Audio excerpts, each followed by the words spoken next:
Okay, so feeding before exercise. Should you feed before exercise? Yes! Horses are designed to run on a full stomach. And I say to people, like, they evolved, they're a prey animal. So if something was going to chase them, they couldn't go, hang on a minute, I've just eaten and I can't run. They had to run. Whenever they needed to run, they had to run. So they're meant to run on a full stomach. They're not like, I can't run on a full stomach, but horses certainly can. What should you feed before exercise? Hay. Because hay fills them up and it produces a lot of saliva, and this all goes back to preventing gastric ulcers. How much should you feed?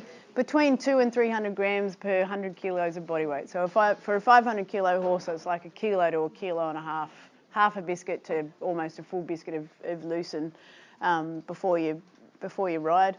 What should you not feed before exercise? Is grain-based feeds. So a few reasons: they're not very good at stopping the acid from splashing around.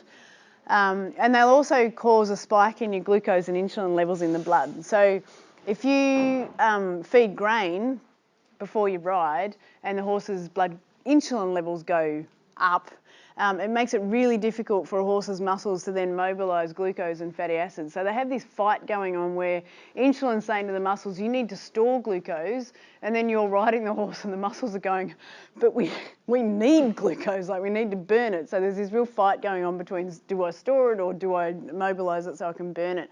So I mean, if you've fed a horse that you're going to go out for a bit of a hack around on a couple of hours, you've fed it grain a couple of hours before you go out for a ride, it's not going to matter.